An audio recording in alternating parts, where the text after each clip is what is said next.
অস্ট্রেলিয়ার মানুষজন নাকি লক্ষ লক্ষ টাকা ইনকাম করে। বাহ! অস্ট্রেলিয়া যেতে পারো, অস্ট্রেলিয়া গেলেই 1,6-7 লক্ষ টাকা মান্থলি ইনকাম করতে পারবা। কত ইনকাম করতেছেন এখন? এজেন্সি ওই রকম এক্সপিরিয়েন্স ছিল না যে এগুলা কেমনে ওকে, হ্যান্ডেল করতে হয়। একে একে সবগুলো ইউনিভার্সিটি রিজেকশন আসতে থাকে। রিজেকশনের রিজন ওকে। কি?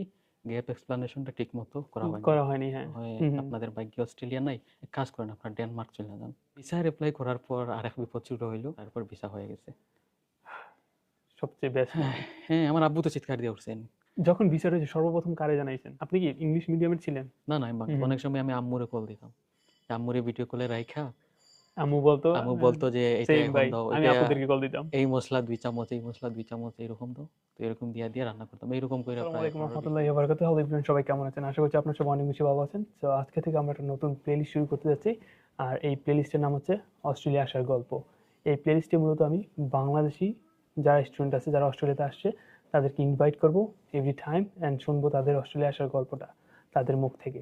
সো এরই পরিপ্রেক্ষিতে আজকে আমাদের সাথে আছে তানভীর রেজান ভাইয়া, করিম, রেজওয়ান। রেজওয়ানুল করিম তানভীর। ওকে, রেজওয়ান করিম তানভীর ভাইয়া। সো এখন আজকে আমরা মূলত রেজওয়ান করিম তানভীর ভাইয়ের কাছ থেকে একদম ওনার মুখ থেকে আমরা শুনবো তার অস্ট্রেলিয়া আসার গল্প, আইএলস এর গল্প, অ্যাট দ্য সেম টাইমস আদার অনেক অনেক অনেক ইনফরমেশন কিন্তু আমরা বাইরের কাছ থেকে শুনতে যাচ্ছি, যেগুলো আমাদের অনেক কাছে হিডেন থাকে।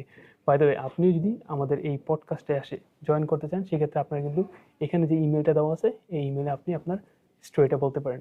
দেন আমরা যদি মনে করি যে আসলে হ্যাঁ অনেক ইন্টারেস্টিং একটা স্টোরি, সেক্ষেত্রে আমরা আপনাদেরকে নেক্সট টাইম হচ্ছে ইমেল করবো এবং কন্ট্যাক্ট ডিটেলস দিয়ে দেবো যে কখন কোথায় কীভাবে আমরা এই পডকাস্টটি করতে যাচ্ছি। সো আপনারা চলে আসবেন, আপনার সবাই ওয়েলকাম। সো চলুন শোনা যাক তানভীর ভাইয়ের কাছ থেকে তানভীর ভাইয়ের জীবনের গল্পটা। সো তানভীর ভাই, আপনি অস্ট্রেলিয়াতে আসছেন কতদিন হলো? আমি প্রায় অলমোস্ট 4 মাস হয়ে গেছে।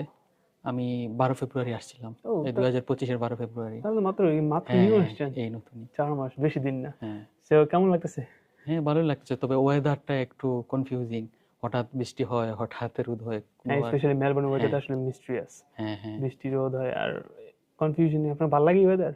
ভালো লাগে। ও কাজকর্ম তো ওইটাই তো করাই যায় না। ধরেন আমরা যারা পার্ট টাইম জব করি, তো দেখা যায় জবে যাওয়ার ক্ষেত্রে কোনো প্রেডিকশন নাই যে আমি রাস্তায় যেয়ে বের হইমু। হুম, হুম। ওইটা বৃষ্টি হবে নাকি কি হবে কিছুই বোঝা যায় মানে না। একটু কনফিউশন হয়ে যায় যে হ্যাঁ, আসলে হ্যাঁ, আজকে বের হইব না। হ্যাঁ, এটা আসলে হয় যে স্পেশালি আমরা যারা উবার করি, হ্যাঁ, হ্যাঁ, আমরা যে স্পেশালি ব্যবহার করি। হ্যাঁ, তাদের ক্ষেত্রে হয় কি, যখন বৃষ্টি আসে তখন তো আমরা করতে পারি না, হ্যাঁ, কারণ রাস্তা স্লিপ কাটে। হ্যাঁ, ঠান্ডা হতে পাশাপাশি অনেক বেশি হ্যাঁ ঠান্ডাও অনেক থাকে। বেশি ঠান্ডা, উইন্টার তার পাশাপাশি। ওকে, বাই দ্য ওয়ে, সো আমি ফার্স্ট আপনাকে কোয়েশ্চেন করতে চাই যে ভাইয়া, যখন আপনি বাংলাদেশে ছিলেন, সর্বপ্রথম কোন জিনিসটা আপনাকে মোটিভেট করলো যে আপনাকে অস্ট্রেলিয়াতে আসতে হলো? কেন Australia? Why not other countries? হ্যাঁ, আমি একটু প্রথম থেকেই বলি, আমার আইএলটিএস জার্নি থেকেই বলি। হ্যাঁ, বলুন। আমি প্রথমে যখন এইচএসসি পরীক্ষার জন্য প্রিপারেশন নিয়েছিলাম, তখন আমার প্রথমে প্ল্যান ছিল যে আমি অ্যাডমিশন দিব। এই ধরেন মেডিকেলের প্রিপারেশন হুম, হুম, নিতেছিলাম। হুম, তো পরে হঠাৎ একদিন আমি আমার আব্বু সহ সবাই, আম্মু সবাই মিলে কথা বলতেছি। তো কথার মধ্যে বাংলাদেশে যদি আমি পড়াশোনা করি তাইলে ওইটার ফিউচার কি হবে, ওইটা নিয়ে আমরা সবাই আলোচনা করতেছিলাম। তো আলোচনার করতে করতে হঠাৎ সবাই চিন্তা করলাম যে বাংলাদেশে যদি আমি পড়াশোনা করতে যাই তাইলে নিজের একটা কেরিয়ার গুছাইতে হুম, হুম। এবং বাংলাদেশে কোনো একটা জব সিকিউর করতে প্রায় অনেকটা 7-8 সময় লেগে বছর যায়, অনেক হ্যাঁ। সময় লাগে যেত। হ্যাঁ, হ্যাঁ। তারপর আমি অনেক মানুষ শুনলাম যে অনেক ফ্রেন্ড এই আইএলটিএস এর বিষয়ে কথা বলতেছে বা অনেক সিনিয়র ভাইয়েরা ওনারাও আইএলটিএস দিছে, দিয়া হুম, হুম। অলরেডি বিভিন্ন কান্ট্রিতে গেছে। তারপর বললাম না তাইলে আমরা এইচএসসি কমপ্লিট কইরা আমি আর ওই কোনো অ্যাডমিশন দিব না, আমি ডিরেক্ট ওই আইএলটিএস এর কোনো একটা কোর্সে ভর্তি হয়ে যাবো। তারপর আইএলটিএস এক্সাম দিয়ে তারপর বিদেশে চলে আসবো। ওকে। তারপর হ্যাঁ, এইচএসসি এক্সাম দিলাম। দেওয়ার পর এইচএসসি এক্সামের প্রায় রেজাল্ট বেরোনোর হুম, হুম, প্রায় 3 দিন পরেই আমি গিয়ে আমি তো সিলেটে বাস করতাম, তো হুম, সিলেটের একটা সুনামধন্য আইএলটিএস এর প্রতিষ্ঠানে গিয়ে ভর্তি হয়ে যাই। হুম, হুম। তো ভর্তি হওয়ার পর ওইখানে ওনাদের একটা কোর্স ছিল, ওইটা কমপ্লিট করি। কমপ্লিট করার প্রায় 2 মাসের মধ্যে আমি এক্সামটাও দিয়ে দিছি। মাশাআল্লাহ। হ্যাঁ, এক্সাম Right. দেওয়ার পর হ্যাঁ, একটা মোটামুটি আলহামদুলিল্লাহ একটা রেজাল্টও আসে। আসলে কত ছিল রেজাল্ট? হ্যাঁ, আমার 6.5 ছিল। ওকে, এন্ড সর্বনিম্ন? হ্যাঁ, নো ব্যান্ড লেস দেন 6 ছিল। ও, ইনাফ হ্যাঁ, আই হ্যাঁ। থিংক। তারপর? তারপর এখন তো আইএলটিএস দিয়ে দিছি। এখন কনফিউশন, আমিও কনফিউশন, আমার ফ্যামিলিও কনফিউশনে কোন কান্ট্রিতে যাবো। তো আমরা যেহেতু সিলেটের, তো হুম। পরিচিত যারা আত্মীয়-স্বজন ছিল সবাই বলতেছিল, "হ্যাঁ, সবাই লন্ডন চলে যাও।" লন্ডন, হ্যাঁ, এক্স্যাক্টলি। সিলেটিদের মানুষদের কিন্তু সবাই চিনে, যে সবাই ওয়ান কাইন্ড অফ সিলেটকে চিনে যে লন্ডন। হ্যাঁ, হ্যাঁ। মানে বাংলাদেশি লন্ডন। সিলেটি মানে জন্ম হইছে ও লন্ডনই যাবে। লন্ডন, হ্যাঁ। হ্যাঁ। পরে? পরে আমার কিছু পরিচিত বড় ভাইয়েরা লন্ডন ছিলেন। তো ওদের কাছে কল দিলাম, জানলাম যে লন্ডনের কি অবস্থা। তো ওনারা বলল লন্ডনে ইনিশিয়ালি সারভাইভ করাটা একটু কঠিন অন্যান্য দেশের তুলনায়। হুম, হুম, কারণ বর্তমানে মানুষজন অনেক বেড়ে গেছে। ওখানে অনেক জব ক্রাইসিস চলতেছে। হুম, তাই প্রথম দিকে যে পার্ট টাইম জব কইরা যে নিজে সারভাইভ করা অনেক কঠিন হয়ে যায়। হুম, হুম, তারপর এগুলো শুনে আমার আব্বু বললেন, আমার পরিচিত আব্বুর পরিচিত এক ওনার ফ্রেন্ডের এক ছেলে ডেনমার্ক গেছে। হুম হুম তো আব্বু বললেন, হ্যাঁ ডেনমার্ক গেলে কেমন হয়। তো হ্যাঁ, আমরা ডেনমার্কের মোটামুটি চিন্তা ভাবনা করতেছিলাম, একটা এজেন্সিতেও গেছিলাম যে ডেনমার্কের বিষয়ে কথা বলার জন্য। হুম হুম। তারপর আমার মামা ছিলেন, আমার আপন ছোট মামা, তো উনি বললেন, হ্যাঁ অস্ট্রেলিয়ার চিন্তা ভাবনা করতে পারো, অস্ট্রেলিয়ার মানুষজন নাকি লক্ষ লক্ষ টাকা ইনকাম করে। বাহ, হ্যাঁ। আসলে লক্ষ লক্ষ টাকা ইনকাম করে। বাট ইনিশিয়ালি আপনার কোনোদিনও প্ল্যান ছিল না যে না আপনি না না, অস্ট্রেলিয়াতে ওই আসবেন? সবকিছু র্যান্ডমলি চুজ করা হইতেছে। ওকে। তারপর আমরা বললাম, হ্যাঁ ডেনমার্কের বিষয়ে যেহেতু একটা এজেন্সিতে কথা বলতে যাই, অস্ট্রেলিয়ার বিষয়ে কথা বলি। হুম তাই আমাদের সিলেটের একটা এজেন্সি, হ্যাঁ আমার একজন আমাদেরকে রেফার করে দিয়েছিল যে ওইখানে যাই। হুম হুম। তো ওই এজেন্সি থেকে কথা বললাম যে অস্ট্রেলিয়ায় গেলে কি হয়। তো ওই এজেন্সি বললো, হ্যাঁ অস্ট্রেলিয়া যেতে পারো, অস্ট্রেলিয়া গেলেই 1,6-7 লক্ষ টাকা মান্থলি ইনকাম করতে পারবা। কত ইনকাম করতেছেন এখন? ভাই বলা দরকার নেই। হ্যাঁ। তারপর এগুলো আব্বু শুনো, তাইলে আব্বু বললো, হ্যাঁ অস্ট্রেলিয়া যাওয়া যেতে পারে। আর ডেনমার্কের তুলনায় অস্ট্রেলিয়া যেমন কেমন পোস্ট লাগে। হ্যাঁ আসলে। হ্যাঁ সিরিয়াসলি। তো তারপর তাহলে ঠিক আছে, অস্ট্রেলিয়ার প্রসেসিংটা শুরু করা যাক। তো আমি প্রথমে ওই এজেন্সির মাধ্যমে 3টে ইউনিভার্সিটিতে অ্যাপ্লাই করছিলাম। হুম হুম। তো আমরা তো জানি না যে বিদেশে যেতে হইলে যে গ্যাপ এক্সপ্লানেশন করা লাগে। হ্যাঁ। কয় এর- বছর গ্যাপ ছিল আপনার? আমার প্রায় 8 থেকে 9 মাসের গ্যাপ ছিল, ওইটা ও, ওইরকম আমার কোনো গপ 2 ছিল না। বছরের, আপনার হ্যাঁ। মাত্র 8 থেকে 9 মাস ভাই। তো তারপর? এটা তারপর তো কিছুই না, আমার মনে হয় না হ্যাঁ, এটা গ্যাপ মনে হয় না তো আমার। এজেন্সি ওই রকম এক্সপিরিয়েন্স ছিল না যে এগুলা কেমনে ওকে। হ্যান্ডেল করতে হয়।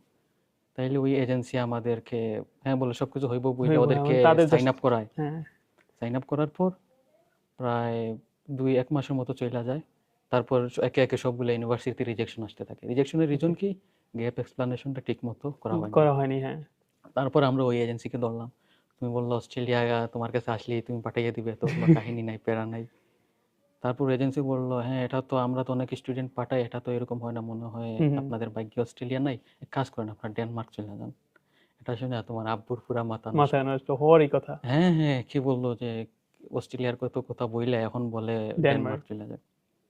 তারপর আমরা আপনার একটা ভিডিও দেখছিলাম, আমার আব্বু আপনার ভিডিও কিন্তু অনেক বেশি পছন্দ করতেন। আলহামদুলিল্লাহ, আমার মুরব্বীরা স্পেশালি হ্যাঁ হ্যাঁ, গার্ডিয়ানরা আমার আমার অনেক নক এখন করে। এই যে পডকাস্ট করতেছেন এটা কিন্তু আমার আব্বু দেখবে। আলহামদুলিল্লাহ, আঙ্কেল হ্যাঁ আসসালামু আলাইকুম। ভালো আছেন নি? গ্রেট। হ্যাঁ। তারপর ওই আব্বু আপনার ভিডিওতে আপনি কয়েকটা এজেন্সির নাম বলছিলেন, ঢাকার হুম অনেক হুম। সুনামধন্য এজেন্সি। আমি 5টা মনে হয় ওই সময় 5টা হ্যাঁ ফেমাস হ্যাঁ এজেন্সির নাম বলছিলাম, ইনক্লুডিং আমারটাও। হ্যাঁ হ্যাঁ। তারপর? তারপর আব্বু ওদের থেকে একটা এজেন্সি চুজ চুজ করলেন। করছে, হ্যাঁ। ধানমন্ডিতে একটা এজেন্সি আছে। হুম হুম। তো ওইটা ওরা অনেক আর কি এক্সপেরিয়েন্সড, বা ওদের যদি আমরা রিভিউতে যাই তো অনেক রিভিউ হ্যাঁ দিচ্ছে। হ্যাঁ। হুম হুম হুম। তো সব মিলে আব্বু মনে করছেন ওইটাই পারফেক্ট হবে। তারপর আব্বু আর আমি মিলে একদিন ঢাকায় রওনা দিই, ধানমন্ডিতে সিলেট চলে যাই। থেকে? সিলেট থেকে ঢাকায় বাসে। তারপর? সিলেটে ভালো এজেন্সি নেই? সিলেটে ছিল, তবে ওই এজেন্সি ওইরকম করার পর সিলেটের সবগুলোর উপর থেকে ট্রাস্ট উঠে ট্রাস্ট গেছে। উঠে গেছে একটা হ্যাঁ। এজেন্সি এরকম করার পর সবগুলোতে ট্রাস্ট উঠে গেছে। আব্বু বললেন আর দেখার কোনো সময় নাই, আমরা ঢাকায় চলে যাই। পরে? ঢাকায় যাওয়ার পর ওই এজেন্সিতে গেলাম, একজন কাউন্সিলর পেলাম। ওই কাউন্সিলর কিন্তু অনেক ভালো ছিলেন, উনি অনেক ভালো মতো গাইড হুম সব হুম কিছু হুম। বইলা একদম ক্লিয়ার করে দিয়েছেন। তারপর হ্যাঁ প্রসেসিং শুরু হইলো। আমি বর্তমানে আছি মেলবোর্ন ইনস্টিটিউট অফ টেকনোলজিতে। ওকে। তো আপনি এটাতেই আসছিলেন ডিরেক্ট? হ্যাঁ হ্যাঁ। ওকে। তো ওইটা সহ আরো দুইটা ইউনিভার্সিটিতে অ্যাপ্লাই করছিলাম। তারপর লাকিলি সবগুলাই প্রায়, হ্যাঁ এই যে একটা জিটিএ ক্লিয়ারেন্স সহ সবগুলাই কমপ্লিট হয়ে যায়। মাশাআল্লাহ, হ্যাঁ। গ্রেট। খুব ইজি তারপর ছিল হ্যাঁ পথটা। হ্যাঁ। তারপর Melbourne institute of technology hmm. MIT, ওদের টিউশন ফিটা রিজনেবল ছিল। কত অন্যান্য, টিউশন ফি ছিল? হ্যাঁ ওদের সেমিস্টার প্রতি প্রায় $10,500 মতো। এটা কি 6 মাসের সেমিস্টার ছিল? হ্যাঁ হ্যাঁ, 6 মাস না, আমাদেরকে দিতে হয়েছিল প্রথম ট্রাই সেমিস্টারের, সেমিস্টার মোস্ট প্রবাবলি। হ্যাঁ হ্যাঁ প্রথম ট্রাই সেমিস্টার। সেমিস্টারের ফুলটা দিতে হয়েছিল, অ্যান্ড সেকেন্ড সেমিস্টারে হাফ। ওকে। তো সেমিস্টার প্রতি অন্যান্য ইউনিভার্সিটির তুলনায় ওদের ফিসটা রিজনেবল ছিল। রিজনেবল ছিল, হ্যাঁ হ্যাঁ, এক্স্যাক্টলি। এজন্য পরে তাইলে এমআইটি নিয়েই আমরা আগাই। ওকে। তারপর হ্যাঁ ওইটা জিটি ক্লিয়ারেন্স হয়, সব কিছু কাগজপত্র ক্লিয়ার হওয়ার পর আমরা ফাইনালি ভিসার অ্যাপ্লাই করি। তাইলে ভিসার অ্যাপ্লাই করার পর আরেক বিপদ শুরু হইলো যেমন? যে অনেকের ভিসা কিন্তু এআই হয়ে যায়, এআই এর এ মাধ্যমে। হ্যাঁ, হ্যাঁ বলে যে এই অ্যাপ্লাই করার 2 ঘন্টার মধ্যেই ভিসা হয়ে গেছে। আমার স্পেশালি আমি এআই মনে করতাম আগে যে অস্ট্রেলিয়ান ইমিগ্রেশন। হ্যাঁ হ্যাঁ বাট পরে জানলাম না, এটা হচ্ছে সকল ডকুমেন্ট যদি ফুলফিল থাকে না, হ্যাঁ, সেক্ষেত্রে 15 মিনিটের হচ্ছে, মধ্যে হ্যাঁ অনেক সময় দিয়ে ওরা দেয়। দিয়ে দেয়, হ্যাঁ। তারপর আমরাও প্রথমে এইরকম একটা এক্সপেকটেশন ছিল যে হ্যাঁ বেশি গেলে হয়তো 1 সপ্তাহ যাবে। হ্যাঁ। আমার ফ্যামিলিও এক্সাইটেড ছিল যে ছেলের জন্য অস্ট্রেলিয়া অ্যাপ্লাই করছি, হুম। দেখা যাক ভিসাটা চলে আসবে। তারপরে এরকম করতে করতে প্রায় 29 দিন লেগে যায়। অনেক দিন, হ্যাঁ লম্বা হ্যাঁ। সময়। আমার আব্বু আম্মু চিন্তা করতেছিলেন হয়তো অস্ট্রেলিয়া আর হইব হবে না, না, হ্যাঁ। এখন অন্য কোনো কান্ট্রির প্ল্যান করতে হবে, কি করা যায়, সবাই মোটামুটি টেনশনে ছিল। এর উপরে এজেন্সির যে কাউন্সিলর ছিলেন উনি বলে দিয়েছিলেন যে যে কোনো সময় এমবেসি থেকে কল দিতে পারে। এই ওকে, ধরেন সকাল 8টা থেকে বিকাল 5টা বিকেল পর্যন্ত যে 5টা কোনো সময় কল আসতে পারে। এটা নিয়ে আরেক টেনশন। এই সবসময় সতর্ক অবস্থায় থাকা লাগে যে কোন সময় কল কোন দিয়ে সময়, দিবে। হ্যাঁ আমারও সেম অবস্থা ছিল ভাই। এগুলা নিয়ে আমি ফেসবুকে অনেক ঘাটাঘাটি করতাম যে ওই কোন কি নাম্বার দিলে কি কোন নাম্বার থেকে কল আসে, হ্যাঁ, কল দিলে কি জিজ্ঞেস করবে। ওর ইন্ডিয়া থেকে আসতো হ্যাঁ তখন। হ্যাঁ, ইন্ডিয়া থেকে। তো ইন্ডিয়া থেকে কল আসার জন্য বসেছিলাম। এরপর প্রিপারেশনও নিতেছিলাম যে ওরা কোয়েশ্চেন করলে, আবার শুনলাম যে যদি কোনো কোয়েশ্চনে আমি ঠিক বুঝবে মতো হ্যাঁ, বলতে না পারি তাহলে ওই জায়গায় রিজেকশন করে অনেক দেয়। সময় রিজেকশন করে আসলে, কারণ হ্যাঁ, বেসিক যে ইংলিশটা আছে না আপনার বোঝানোর যে ক্যাপাসিটিটা, ওই যে টেনশনের কারণে মাথায় উল্টাপাল্টা অনেক কিছু হ্যাঁ আমি জানি, চলতেছিল। আমি এটা পার করে আসছি ভাই। হ্যাঁ হ্যাঁ। তারপর তারপর হ্যাঁ ফাইনাল 29 দিন পর এক শুক্রবার ছিল। শুক্রবার প্রায় জুমার নামাজের পর হঠাৎ করে আমি ওই যে পোর্টাল আছে ওইখানে হুম ভিসা হুম, স্ট্যাটাস চেক করা যায়, ওইখানে ঢুকে দেখি হ্যাঁ ফাইনালাইজড হয়ে গেছে। ফাইনালাইজড আলহামদুলিল্লাহ, হওয়ার পর ভিসা হয়ে গেছে। সবচেয়ে বেস্ট হ্যাঁ মোমেন্ট। হ্যাঁ, আমার আব্বু তো চিৎকার দিয়ে উঠছেন। যখন ভিসাটা হয়েছে সর্বপ্রথম কারে জানাইছেন? আব্বু জানাইছিলাম কারণ আমার আম্মু বাসায় ছিলেন না, একটু বাইরে দূরে ছিলেন, আত্মীয়র বাসায় গেছিলেন। তো ওকে, আব্বু শুনে ওইটা প্রায় চিৎকার মাশাআল্লাহ বলে চিৎকার দিয়ে উঠছিলেন। স্বাভাবিক ভাই, এই মুহূর্তটা আসলে। কারণ 29 দিন টেনশনের পর, 29 দিন একটা প্রেশারের পর ফাইনালি একটা রেজাল্ট আসলো। আপনার তখন অবস্থাটা কোথায় ছিল, মানে কোন জায়গায় ছিলেন যখন আপনি দেখলেন যে ভিসা স্ট্যাটাসটা, কোন মানে ওই পরিস্থিতিটা, সিচুয়েশনটা কোথায় ছিল? বেডে ছিল, নাকি বন্ধুদের সাথে ছিল, নাকি বাইরে ছিল, না ঘরে ছিল যখন আপনি চেক করলেন? না না, আমি ওই আমার বাসায় আমার ল্যাপটপে চেক করছিলাম, নামাজ ওকে, পড়ে বাসায় আসছি, ওকে, এই রুমে মানে ঢুকে আপনি ল্যাপটপ। প্রিপেয়ার ছিলেন। হ্যাঁ হ্যাঁ হ্যাঁ, ওকে, আমি প্রতিদিনই চেক করতাম, প্রতিদিন সকাল ঘুম থেকে ওইটা একবার চেক করতাম, বিকালে একবার, রাতে একবার চেক করতাম। অনেকবার চেক করছেন। হ্যাঁ হ্যাঁ, এটা তো অবস্থা। পরে অবস্থাটা কি হলো ফ্যামিলির? তারপর আব্বু জানলেন, জানার পর আম্মুকে কল দিলাম, উনিও আসলেন, সবাই জানলাম। তো সবার ভিতরে একটা স্ট্রেস ছিল, ওইটা ফাইনালি হালকা লাগতেছিল, সবারই হ্যাঁ, হালকা লাগতেছিল। স্বাভাবিক। সবাই অনেক খুশি ছিল যে হ্যাঁ ফাইনালি 29 দিন পর বিচারটা হয়েছে। তারপর হ্যাঁ 2-1 দিন এরকম সেলিব্রেশন চললো, তারপর হঠাৎ দেখলাম আমার আম্মুর মুখটা কিছুটা কালো হয়ে গেছে, আম্মু টেনশনে আছেন ছেলে তো চলে যাবে। এরপর আমি ফ্যামিলির বড় ছেলে, আমার ছোট ভাই আছে, তার নাই, আমরা 2 ভাই। তো আম্মু প্রায় অনেক চিন্তায় ছিলেন যে হ্যাঁ। এরপর আগের কুরবানির ঈদে আমি আম্মুকে বলছিলাম যে এই কুরবানির ঈদটাই হয়তো শেষ ঈদ, শেষ ঈদ, হ্যাঁ। নেক্সট ঈদ হয়তো আর দেশে হইব না। তো এটা আম্মু বারবার বলতেছেন, আমার ছেলে বলছিল এই কুরবানির ঈদে শেষ ঈদ, নেক্সট ঈদটা হয়তো বিদেশে হয়ে যাবে, এটা সত্যি হয়ে গেল। তো আব্বুরও মন খারাপ, আম্মুরও মন খারাপ, ফাইনালি ছেলে চলে যাবে। তারপর হ্যাঁ আমি আব্বুকে নিয়ে আমাদের সিলেটে একটা ওই ট্রাভেল এজেন্সি থেকে অস্ট্রেলিয়ার টিকিটটা করে ঠিক আছে, ফেলি। কোনো হ্যাঁ, আসতে কোনো সমস্যা হয়নি তাই না? না না প্লেনে ওইরকম কোনো, কোন এয়ারলাইন্সে আসছিলেন? আমি তাই এয়ারলাইন্সে আসছিলাম। ওখানে কি লাগেজেস কত কেজি পর্যন্ত অ্যালাউ করে? লাগেজেস হ্যাঁ আমার 30 কেজি ছিল, নর্মাল 25 কেজি দেয়। তো আমরা আরো কিছু এক্সট্রা চায়না 15 সাউদার্ন সবচেয়ে বেশি অ্যালাউ করে। হ্যাঁ ওরা প্রায় 56 কেজি। আমি মনে হয় 60 কেজি আনছিলাম, but the thing is that তাদের খাবার টাবার ভালো লাগে না। থাই এয়ারলাইন্সের সেম, কোনো মশলা টশলা কিছুই দেয় নাই। হ্যাঁ, ওইটা আসলে প্রায় কেক টেক কিছু দিয়ে ওইগুলোই খাওয়া যায়, যে বাকি যে রাইস টাইস দিয়ে ওইগুলো হুম হুম। ওইরকম খাওয়া যায় না। ওকে, যখন অস্ট্রেলিয়াতে চলে আসলেন, হ্যাঁ তো তারপরে স্টেপগুলো কি ছিল, মানে কে রিসিভ করলো আপনাকে অস্ট্রেলিয়ার হ্যাঁ আমার এয়ারপোর্ট থেকে? হ্যাঁ আমার এলাকারই একজন পরিচিত ছিল, উনি 22 ব্যাচের ছিলেন।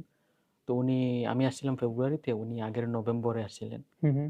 তো ওনার সাথে আগে থেকে যোগাযোগ ছিল, উনি একটা উবার নিয়ে আমাকে রিসিভ করলেন। ওকে, রিসিভ মানে করার আপনার পর লাইফটা দেখা যায় একদম ভিসা থেকে শুরু করে হ্যাঁ হ্যাঁ, স্মুথই ছিল, জাস্ট হয়তো একটু টেনশন ছিল যে কখন ভিসাটা একটা পাবেন, প্রেশার দ্যাটস ছিল, ইট। হ্যাঁ এটাই। ওকে, আপনি যখন আইএলটিএস এর প্রিপারেশন নিতেন, আপনি কি ইংলিশ মিডিয়ামের ছিলেন? না না, আমি বাংলা মিডিয়াম। বাংলা মিডিয়াম। যখন আইএলটিএস এর প্রিপারেশন নিতেন তখনকার জার্নিটা কেমন ছিল? মানে কোথায় বেশি স্ট্রাগল ফেস করতেন? আমি মনে করি না যে অত বেশি স্ট্রাগল ফেস করতেন, যেহেতু 2 মাসের একটা জার্নি ছিল আইএলটিএস এর। তারপরেও মানে আপনার ফ্রেন্ড সার্কেলটা কি বলতো, আপনার ফ্যামিলি মেম্বারস কি বলতো, আশেপাশে মানুষরা স্ট্রেঞ্জ টাইপের কোনো কথাবার্তা বলতো কিনা, ওই ধরনের কোনো সিচুয়েশন আপনি গিয়েছিলেন কিনা? আসলে হইতেছে আমি ওই যখন কোর্সে ভর্তি হই, হুম হুম তো আমার বাড়ি হইতেছে, আমি থাকতাম একটা গ্রাম এলাকায় কানাইঘাটে। হুম হুম। আর ওই আইএলটিএস প্রিপারেশনের জন্য আমি শহরে চলে যাই, যে একটা কোচিং সেন্টার ভর্তি হওয়ার জন্য। তো এটা 3 মাসের প্রায় কোর্স ছিল। হুম হুম। তো এখানে একটা মেসে থাকতাম। হ্যাঁ আমার আম্মু বলতো যে অনেক সময় অনেকেই বলতো যে হয়তো পারবে না বা পারবে না, এরকম হ্যাঁ। অনেক কথাই মানুষজন বলতো। তো ফাইনালি স্কোরও আসলো, স্কোর আসার পর ফাইনাল ভিসা হইলো। হ্যাঁ অনেকটা স্মুথই ছিল বলা আহ, যায়। যা শুনতেছি যে আসলে স্মুথ, বাট আমাদের লাইফের মানে স্টোরিটা অনেক স্ট্রেঞ্জ। মানে এখানে আসা পর্যন্ত যে কি পরিমাণ স্ট্রাগল করতে হয়েছে, কত পরিমাণ মানে কনভিন্স করতে হয়েছে ফ্যামিলি মেম্বার্স বলেন, আদার্স নেইবর টেইবর, তাদের থেকে কত কিছু শুনতে হয়েছে। সবাইকে মানে বুঝাইতে হয়েছে। একদম, আমি তো একদম গ্রামে টাইপের, একদম গ্রামের মধ্যে, তো তো আমাদের এখানে অতটা এডুকেটেড পিপল নাই। আমি হচ্ছে বাচ্চাদের সাথে যখন ইংলিশ প্র্যাকটিস করতাম না, তখন মানুষ আমার পাগল বলতো। তোর কি স্টিল, হয়েছে? হ্যাঁ পাগল বলতো, কারণ আমি ইংলিশে কথা বলা ট্রাই করছি, কারণ ওরাই আমার মনে হয় বেস্ট ফ্রেন্ড ছিল। এরকম আমার কেউ ফ্রেন্ড দেখে নাই? সার্কেল না, আমার ফ্রেন্ড সার্কেলে ইন্টারেস্ট ছিল না, তাদের যখন ইংলিশ কথা বলতাম তারা ওইরকম ইন্টারেস্ট পাই নাই। তারা জাস্ট ক্রিটিসাইজ করতো, but the thing is that এই ক্রিটিসাইজ গুলোকে আমি ফিডব্যাক হিসেবে নিয়েছিলাম আর কি। বাট আমার ইন্টেনশন ছিল যে আমি অ্যাটলিস্ট না যেতে পারি, আমি ইংলিশটা শিখবো। হ্যাঁ, ইংলিশটা শিখবো, স্কিলটা হইব। হ্যাঁ ভালোভাবে শিখবো, যেন বাংলাদেশও সিকিউর করতে পারি। তো এটাই এখানে আসার পরেও ধরেন এয়ারপোর্ট থেকে আমার কেউ রিসিভ করে নাই। আমার এয়ারপোর্টের নাইটটা ছিল নাইটমেয়ারের মতো। তাহলে আপনি এয়ারপোর্ট থেকে নাইমে প্রথমে কই গেছেন? আমি যে ট্যাক্সি নিছি, ট্যাক্সি নিয়ে ভাই বাসা খুঁজে পাই না, এরকম ওরকম ভাই 3টা বাজে গিয়ে একজনের বাসায় গিয়ে নক করছি, মানে অনেক অবস্থা। পরে একটা কোনো সময় গল্পগুলো বলবো। অবশ্যই। তো এখন অস্ট্রেলিয়াতে চলে আসছেন এই 4 মাস, এই 4 মাসে মানে কি ফিল করলেন? জবের কি অবস্থা? আপনার থাকা খানা কোনো প্রবলেম ফেস করতেছেন কিনা? ফ্যামিলির কথা মনে পড়ে কিনা? হ্যাঁ, লনলিনেস? ফ্যামিলির কথা তো অনেকই মনে পড়ে। বিশেষ করে আমার আম্মু আব্বু, ওনাদেরকে বেশি মিস করি। ওনাদেরও যদি একসাথে থাকতে পারতাম অস্ট্রেলিয়ায়। ভাই এটাই ভাই, আমি হচ্ছে আমার ফ্যামিলি সবার ছোট, হুম। আমার আব্বু সবার কাছে, মানে সবচেয়ে বেশি কাছে রেখে আমি আসার আগে আব্বু এত পরিমাণ কাঁদছে, স্টিল আমার ফোন দিয়ে কান্নাকারি করে, এরকম করে ওরকম করে, ছোট পোলাপান। চলে গেছে। এখন বলতে গেলে ফ্যামিলি একটা ইম্পর্টেন্ট, হ্যাঁ, হ্যাঁ, মানে ইম্পর্টেন্ট পার্ট হয়ে গেছি আমরা, তাই না? তো তারা অনেক টেনশন করে আর কি, আমাদের থেকে বেশি তারা টেনশন করে।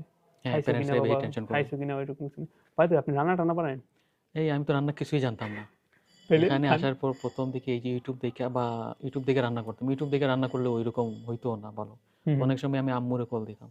আম্মুরে ভিডিও কলে রাইখা আম্মু বলতো, আম্মু বলতো যে এটা সেম এখন ভাই, দাও, আমি এটা আপুদেরকে কল দিতাম। এই মসলা 2 চামচ, এই মসলা 2 চামচ এরকম দাও। তো এরকম দিয়া দিয়ে রান্না করতাম। এইরকম করে প্রায় 15-20 দিন গেছে। এখন ধীরে ধীরে মোটামুটি হয়ে গেছে যে এখন রান্না। আস্তে আস্তে হ্যাঁ ঠিক হয়ে হ্যাঁ, যাচ্ছে।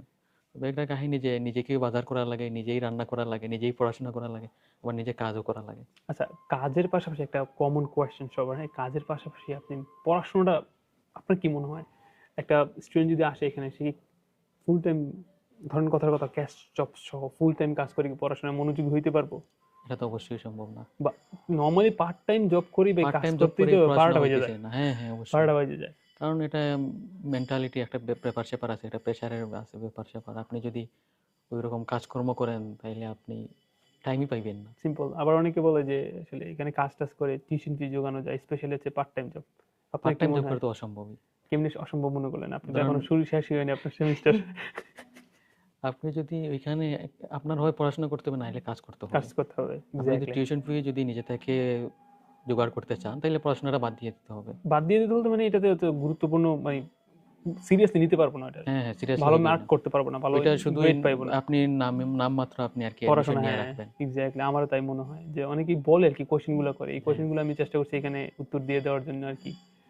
ওকে, এই অস্ট্রেলিয়াতে আসার পর এখানকার মানুষ, এখানকার কালচার, স্পেশালি ওয়েদার, আপনি যেটা বললেন অনেক বাজে ওয়েদার, এখানকার মানুষগুলো কেমন, ইউনিভার্সিটি পড়ালেখা কেমন, আপনার আসলে পড়ালেখা ভালো হতেছে কিনা, বাংলাদেশের তুলনায় এখানকার পড়ালেখার স্ট্যান্ডার্ডটা কিরকম, আপনার ফ্রেন্ড সার্কেল হয়েছে কিনা, হইলো কোন দেশের, তো এই নিয়ে আমাদেরকে একটু বিস্তারিত ধারণা দেন।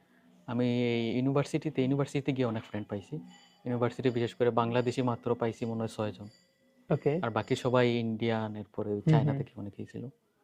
আর পড়াশোনার ব্যাপারটা বলতে ওইরকম টু বি অনেস্ট আমার ভালো লাগে না, টু বি অনেস্ট, স্পেশালি ইনস্টিটিউশনে পড়া এর থেকে হাজার গুণ ভালো হচ্ছে আমাদের বাংলাদেশ। হ্যাঁ, ওইখানে অনেক নিয়ম কানুন মেনটেনও করতে হয়, ক্লাসও করতে হয়। বিশেষ করে আমার এমআইটিতে সাপ্তাহিক 2-3 ক্লাস থাকে। এমআইটি তো বেস্ট ভাই, হ্যাঁ, ইনস্টিটিউশনের মধ্যে মেলবোর্নের মধ্যে এমআইটি বেস্ট, ওটার সাথে আমি তুলনা দিচ্ছি না, বাট আদার্স যে ইনস্টিটিউশন গুলো আছে, মানে ক্যান্ট আছে, হোমস আছে, ভিআইটি আছে, ওগুলো থেকে তুলনা করলে ভাই স্লাইড দিয়ে জাস্ট কি পড়াই গেলো না পড়াই গেলো, জাস্ট কোনো রকম বাঞ্চ অফ ইনফরমেশন দেখাই দিল, জাস্ট এর থেকে ভালো হচ্ছে বাংলাদেশে অ্যাটলিস্ট বুঝায় বুঝায় পড়ায়, কথার কথা কি পড়াশোনার হ্যাঁ, দিক হ্যাঁ, থেকে। টিচাররা হ্যাঁ, বুঝাই পড়ে। হ্যাঁ, এরকম। কিন্তু ইউনিভার্সিটি হলে আমার মনে হয় যে ভালো ইউনিভার্সিটি হওয়া উচিত, যেমন মেলবোর্ন ইউনিভার্সিটি, সুইনবার্ন, আরএমআইটি, এরকম ভালো ওগুলোর ভালো তো ভাই অনেক university. Tuition fee. Tuition fee বেশি, but the thing is that এখান থেকে যদি আপনি গ্রাজুয়েট করেন, হ্যাঁ, কমপ্লিট তাইলে করেন, তখন তো একটা ক্যারিয়ার আছে। পড়াশোনা ঠিক মতো করলে একটা ক্যারিয়ার, সুন্দর আরে ক্যারিয়ার। আমাদের মতো ইনস্টিটিউশনের মধ্যে কি করবেন? আমাদের মতো ইউনিভার্সিটি যারা চেঞ্জ করে ইনস্টিটিউটে যায়, পড়াশোনাও ঠিক মতো হয় না, কাজও করা লাগে। কোন রকম জাস্ট টিকা থাকা ভাই, হ্যাঁ, সার্ভাইভ করা যেটাকে বলে। That's it, হ্যাঁ। আর আমরা তো অ্যাফোর্ডও করতে পারবো না ইউনিভার্সিটি ফিসটা, না আমাদের বাবা মারা তো অত বড় হ্যাঁ, লোক হ্যাঁ, না। ইউনিভার্সিটি অফ মেলবোর্নের টিউশন ফিটা আমরা অ্যাফোর্ডও করতে পারবো না। এক্স্যাক্টলি ভাই, আবার হচ্ছে ওই যোগ্যতা তো নাই কিন্তু। ওখানে যে আমরা অ্যাডমিশন পাইবো, হ্যাঁ, ওই দিন আমার প্রায় 2 দিন আগে আমি দেখা হয়েছিল একজনের সাথে, হুম, বাংলাদেশি। তো ও প্রায় নভেম্বরে আসছিল। তো ইউনিভার্সিটি অফ মেলবোর্নে পড়াশোনা করতেছে। ও নটরডেম কলেজ থেকে আসছে। গুড। ও প্রায় 2 কোটি টাকা ফান্ডিং নিয়ে আসছে ওর ফান্ডিং, বাবার কাছ থেকে। ওরা হইতেছে আলট্রা রিচ। হ্যাঁ ভাই বুঝতে পারতেছি। হ্যাঁ, ওরা পড়াশোনাও করতেছে, ওদের ফান্ডিং আছে, ওদের ক্যারিয়ারটাও স্মুথই বলা স্মুথ, যায়। হ্যাঁ, বাট আমাদের তো না আমাদের আমরা সার্ভাইভ আমরা জায়গা করতেছি। জমি বিক্রি করে আসছি, এগুলো টাকা হ্যাঁ পয়সা হ্যাঁ এরকম মানুষজন থেকে এরকম। টাকা পয়সা ধার নিয়ে আসছি। যাই হোক, এখানে আসার পর আমরা তো নামাজ টামাজ পড়ি। মসজিদের কি অবস্থা? আপনি আসলে আপনার এরিয়াতে মসজিদ আছে কিনা? আমি যে এলাকায় থাকি ওই ফ্যাসিলিটিস কিরকম আপনার এলাকার আশেপাশে? আমি যে এলাকায় থাকি ওইখান থেকে মসজিদ একটু দূরে পড়ে যায়। আপনি কোথায় থাকেন? আমি থাকি ব্রেবরুকে। ব্রেভো হচ্ছে ওরিবির দিকে। হ্যাঁ হ্যাঁ ওকে, ওইখান থেকে মসজিদ দূরে মানে ওইরকম দূরে না, প্রায় বাসে যেতে 30 মিনিটের মতন লাগে। তাহলে তো দূরেই ভাই। তাইলে তো জুমার নামাজ ঠিকই হ্যাঁ, মসজিদে পড়া হয়, আপনি হ্যাঁ, নর্মাল ওয়াক্তের নামাজগুলো এখানে আর পড়া হয় না। পড়া হয় না, তখন বাসায় পড়া হয়। হ্যাঁ হ্যাঁ বাসায় পড়া হয় বুঝতে পেরেছি। আর এমনিতে এরকম। আদার্স ট্রান্সপোর্টেশনে কিরকম সুবিধা ট্রান্সপোর্ট আপনার? হ্যাঁ আমি বাসার ট্রেন, বাস, হুম, হুম। এগুলো কি সুবিধা? বেশি দূরে নাকি কাছে? না আমি তারপর বাস তো কাছেই গ্রোসারি পেয়ে শপ। গেছি, বাস একদম কাছেই, ধরেন এই 3 মিনিট হাঁটলেই বাস পাওয়া যায়। আর ট্রেন স্টেশনটাও পাশে, ওইরকম দূরে না, বাসে উঠলেই আরো 5 মিনিট পরেই ট্রেন স্টেশনটা পাওয়া যায়। আর গ্রোসারি শপ বলতে হ্যাঁ গ্রোসারি শপটা একটু একটু দূরে, এই ধরেন বাসে যাওয়া লাগে 20 মিনিটের মতন লাগে, হুম হুম। এটাই Okay, এরকম। এখন প্ল্যান কি? এখন মানে যে পড়াশোনা তো করছেন, এর পাশাপাশি আপনার নিজের কোনো কিছু করার ইচ্ছা আছে কিনা অস্ট্রেলিয়াতে? কারণ এখানে তো অনেক অপরচুনিটি। হ্যাঁ কি করার ইচ্ছা? এখন আপাতত গ্রাজুয়েশনটা কমপ্লিট করার ট্রাই করতেছি, আর নিজের টিউশন ফিটা ওই যে ইনস্টিটিউটে আছে ওইটার টিউশন ফিটা কভার করার ট্রাই করতেছি। আর প্ল্যান হইতেছে হ্যাঁ দেখি ইউনিভার্সিটির গ্রাজুয়েশন কমপ্লিট হওয়ার পর পেয়ারের জন্য অ্যাপ্লাই করবো। ওটা তো অবশ্যই। হ্যাঁ পেয়ারের আচ্ছা, জন্য অ্যাপ্লাই করবো। পড়াশোনার মানে পড়াশোনাটা এক সাইডে রেখে পড়াশোনার পাশাপাশি কি প্ল্যান? পাশাপাশি প্ল্যান হইতেছে আমি একটা ইউটিউব চ্যানেল করছি। আই থিঙ্ক আপনার একটা ইউটিউব চ্যানেল আছে। হ্যাঁ কি হ্যাঁ যেন নামটা? আমার নাম Rezwanul Karim. Okay, Rezwanul Karim. Please do subscribe. আমি হচ্ছে লিঙ্কটা ডিসক্রিপশন বক্সে দিয়ে দেবো। হ্যাঁ thank you. Rezwanul Karim, right? হ্যাঁ ওকে। হ্যাঁ thank you। তো কি বিষয় নিয়ে কথা বলবেন এই ইউটিউব চ্যানেলে? ইউটিউব চ্যানেলে এইরকম এই আইএলটিএস প্রিপারেশন নিয়ে ওকে। মানুষজন কিভাবে অনেক অস্ট্রেলিয়ান মানুষদের অনেক কোয়েশ্চন থাকে মানুষদের, যেমন অস্ট্রেলিয়াতে ইউনিভার্সিটিগুলোর টিউশন ফি হুম হুম হুম হুম। কোনটার কেমন টিউশন হয়তো ফি। মানে ইনফরমেটিভ ভিডিও দিবেন। হ্যাঁ আমি হ্যাঁ কারণ আপনার ইউটিউব চ্যানেলে গিয়েছিলাম, ওইখানে দেখলাম যে আপনি বেশিরভাগ হচ্ছে আইএলটিএস রিডিং টাইপের হ্যাঁ সলভ গুলো বেশি এগুলো ওই করাচ্ছিলেন। বাংলাদেশে থেকে দিতেছিলাম। বাংলাদেশ, হ্যাঁ আমি দেখলাম মাশাআল্লাহ অনেক আগের ইউটিউব চ্যানেল। গুড। তো ইনশাআল্লাহ ভালো কিছু করবেন, আশা করছি এখানে অনেক অপরচুনিটিস আছে এন্ড গ্রো করবেন। আর আপনার লাইফটা আসলে অনেক স্মুথ ছিল, আমাদের হ্যাঁ লাইফটার মতো এত জার্নিটা হার্ড না। একরকম স্মুথই ছিল। অনেকের লাইফ অনেক হার্ড, অনেক হার্ড। মানে এই যে জার্নিটা, এই জার্নিটাতে কত কিছু যে করতে হয়েছে তাদেরকে। আমি হচ্ছে নেক্সট এপিসোডগুলোতে তাদেরকে নিয়ে আসবো, যাদের লাইফের এই জার্নিগুলো তারা ফেস করে আসছে। আপনারা যদি মনে করেন যে আপনার লাইফের জার্নিটা আসলে শেয়ার করা উচিত, যেখান থেকে মানুষ মোটিভেটেড হবে, ইন্সপায়ার হবে, আপনার লাইফের জার্নিটা অনেক অনেক ডিফিকাল্ট ছিল, সেক্ষেত্রে আপনারা কিন্তু আমাদের এই ইমেলে কিন্তু একটা ইমেল করতে পারেন। সো আমি ইমেলটা এখানে দিয়ে দিচ্ছি, আপনারা ইমেলে ইমেল করে ইন্টারেস্ট জানাবেন যে ঠিক আছে ভাই আমিও আপনার এই পডকাস্টে আসতে চাই, অস্ট্রেলিয়া আসার গল্প। সো আজকে আমরা শুনলাম রিজন ভাইয়ের কাছ থেকে, যার আরেকটা নাম হচ্ছে তানভীর ভাইয়ের কাছ হ্যাঁ থেকে। ওকে, আমরা হচ্ছে এখন শেষ করে দেবো। শেষ করার আগে তানভীর ভাইয়ের কাছ থেকে আমি জানতে চাই, ভাইয়া এই 4 মাসে আপনি যাই শিখলেন, যাই বুঝলেন, এখন অডিয়েন্সের জন্য কোন ধরনের অ্যাডভাইস আপনার কাছ থেকে আপনি দিতেন, যদি বলতেন জাস্ট মানে অ্যাডভাইস, যে কারণ অনেকেই প্রিপারেশন নিচ্ছে আইএলটিএস এর, অনেকে অস্ট্রেলিয়া আসার চিন্তা ভাবনা করছে, তাদের জন্য কি অ্যাডভাইস থাকবে? এটা প্ল্যানের উপর নির্ভর করে। কেউ যদি প্ল্যান করে হ্যাঁ, আমি পড়াশোনা কইরা আমার একটা দিকে কেরিয়ার সেট করবো, ধরুন কম্পিউটার সায়েন্স নিয়ে এদিকে পড়াশোনা করবো এবং এই ফিল্ডে আমার কেরিয়ার সেট করবো, হুম হুম। তাইলে যদি আমাদের মতো অবস্থা হয় ফাইন্যান্সিয়ালি, তাইলে অস্ট্রেলিয়া আসা উচিত না। ওকে, মানে কারণ ডিরেক্ট না। ডিরেক্ট না। ওকে। আর যদি কেউ এরকম পজিশনে থাকে না আমি অস্ট্রেলিয়ায় যাইমু, হুম হুম। গিয়ে ধরেন এই নর্মাল একটা সার্ভাইভ করবো, পরে পিআর যদি পাই একটু টাকা পয়সা কামাইমু, আর ওই পড়াশোনার দিক থেকে ওইদিকে কেরিয়ার না হইলেও না হইতে পারে কোনো এরকম রকমের জাস্ট। কোনো রকমের জাস্ট এরকম মাইন্ডসেট হইলে অস্ট্রেলিয়া আসতে পারেন। অন্যান্য কান্ট্রির তুলনায় আমার মনে হয়েছে অস্ট্রেলিয়া এখন পর্যন্ত ভালোই। আই থিঙ্ক এখন বর্তমানে সবচেয়ে বেশি ডিমান্ডেবল কান্ট্রি হচ্ছে অস্ট্রেলিয়া। হ্যাঁ সিরিয়াসলি। আর এখানে পিস, মানে পিস বলতে কি, কেউ আপনার পিছনে নাই, কেউ লাগবো না, কেউ ডিস্টার্ব করবে না মানুষজন পিছনে। এখন পর্যন্ত কম আছে। হ্যাঁ, এখন আসলেই কম, মেলবোর্নে কম, কিন্তু হ্যাঁ সিডনিতে আবার বেশি একটু। হ্যাঁ মেলবোর্নে অনেক কম। হ্যাঁ। মেলবোর্নে বাংলাদেশি বিশেষ করে অনেক কম অন্যান্য রিজনের তুলনায়। Okay, আপনি টাকা সেভ করতে পারেন? আমার টাকা সেভ হয়, আমি টাকা আমার দুইটা অ্যাকাউন্ট আছে, তো দুইটা আমারও সেম দুইটা অ্যাকাউন্ট। হ্যাঁ প্রথম অ্যাকাউন্টে আমি টাকা রাখি, আরেকটা অ্যাকাউন্টে সেভ করার জন্য। তো ওইটাতে আমি ধরেন কিছু টাকা রাখলাম সেভ করার জন্য, তো কয়েকদিন পরে দেখা যায় একটা ইম্পর্টেন্ট পড়ছে, ওই অ্যাকাউন্ট থেকে আবার একটাই নিয়ে আসি। যদি বেশি ইম্পর্টেন্ট হয় it's okay, but the thing is সেভই হইতেছে না, বেশ সবসময় নিয়ে আসতেছি। না, আমিও সেম এই কাজটাই করতাম। এখন ওই অ্যাকাউন্ট একদম খালি, কারণ জিরো। টিউশন ফি দেওয়া লাগবে, এখন টিউশন ফি এখন ম্যানেজ করতে পারিনি, ইনশাল্লাহ করে ফেলবো। কিছু করার নেই ভাই, বাসা এরকমই থেকে টাকা চলতেছে। এনেও অন্তত করতে হবে, টিকে থাকতে হবে। হ্যাঁ এরকম। By the way, so thank you very much everyone. So that's all about Tanvir Bhai's life story. Like Tanvir ভাই যেভাবে অস্ট্রেলিয়া আসছে বাংলাদেশ থেকে, আম, আপনারা এখান থেকে অনেক কিছু জানতে পারেন যে তানভীর ভাই আসলে কিভাবে সুন্দর করে প্ল্যান করেছে তার আইএলটিএস এর যে জার্নিটা। স্পেসিফিক একটা গোল ছিল যে within this amount of time so ওনার একটা স্কোর দরকার, উনি স্কোর পেয়েছে, ভালো এজেন্ট খুঁজেছে, ভালো এজেন্টের দ্বারা কিন্তু গাইডলাইন পেয়ে ভালো এজেন্টের দ্বারা ভিসাও পেয়েছে। দেন ওনার যে স্ট্র্যাটেজিগুলো আছে ওই স্ট্র্যাটেজিগুলো কিন্তু খুব আপনার অর্গানাইজ ছিল। সো আপনারা কিন্তু জানতে পারেন, শিখতে পারেন এখান থেকে অনেক কিছু, বুঝতে পারবেন যে আসলে আপনারা যারা মানে অন্যের উপর ছেড়ে দিচ্ছেন, আমি বলবো কি আপনারা রিসার্চ করেন। পার্সোনালি আপনারা জানার চেষ্টা করেন অস্ট্রেলিয়াটা কেমন, কেমন হবে আপনার জন্য, কেমন হবে আপনার ফ্যামিলির জন্য। At the same time in future আপনি কোনো কিছু করতে পারবেন কিনা, আপনার অ্যাম্বিশিয়াস কি, গোল কি, ওই জিনিসগুলো জানেন। তারপর হচ্ছে আপনি ডিসাইড করেন যে which country will be the best. Okay, alright দেখা এভরিওয়ান, হচ্ছে। ইয়া দেখা হচ্ছে পরের অন্য কোনো জায়গায়, হয়তো আমার চ্যানেলেই দেখা হচ্ছে। ইয়া অবশ্যই, হ্যাঁ, do subscribe to reasons best channel, I will actually put in the description box. Thank you সবাইকে। And if you guys are really interested, just send me an email that ভাই আমি ইন্টারেস্টেড, আমি আমার গল্পটা শোনাতে চাই যেটা আসলে মানুষকে ইন্সপায়ার করবে, then we'll get in touch inshallah.